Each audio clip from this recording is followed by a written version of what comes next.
Each morning, at precisely the same time, a man entered a small cafe at the edge of town. He ordered 2 coffees, one black, one with a little cream, and took his seat by the window. Day after day, the routine never changed. 1 cup he drank slowly, savoring each sip in silence. The other cup remained untouched, growing cold as the minutes passed. People noticed, of course. They whispered theories, invented stories.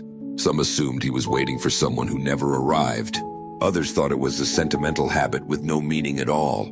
But no one asked, and he never offered an explanation. He simply sat, stared out the window, and left once his cup was empty, leaving the second behind, always untouched.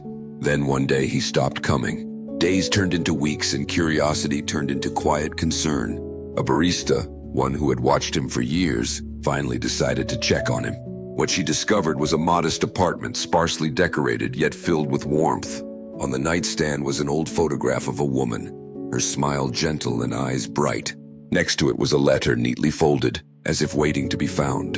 It read, "For 27 years we shared coffee every morning. When she passed, I couldn't let go, so I brought her coffee every day. I know she wasn't there in body, but in spirit she never left."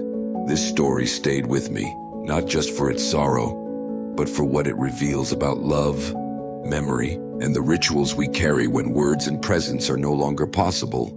In this man's quiet act, buying a second coffee no one would drink, there was devotion. Not for attention, not for closure, but simply because his heart didn't know how to stop loving someone who was gone. Grief, I've come to understand, doesn't always scream. Often, it whispers through repetition. Through the empty chair, the second cup, the silence that still expects an answer. In our lives, we often chase the dramatic. We believe that meaning comes from big gestures, loud declarations, or constant motion.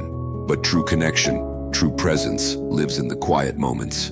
In the routines no one sees. In the love that continues even when there is no one left to receive it. The man in the cafe teaches us that presence isn't always about being with someone. Sometimes, it's about honoring what they meant and still mean. Too often we postpone affection. We assume there will be time. We let small arguments last longer than they should. We forget that the people around us are not guaranteed. Time in its silent march takes more than we realize until we are left sitting across from an empty chair. This story reminds us to stop waiting, to speak the words we carry, to be present not just in body but in heart. We all carry second cups in our lives, memories of those who are gone, or the parts of ourselves we've left behind. The question is, do we acknowledge them or do we pretend they don't exist? There is wisdom in remembering. There is peace in honoring the love that shaped us, even when it hurts. So as you go about your day, take a moment to notice the people beside you. Sit with them, share a coffee, say what you need to say.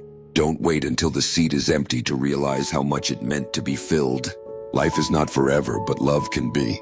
And often, it lingers in the simplest things, in the way we remember, the way we honor, and the way we choose to continue.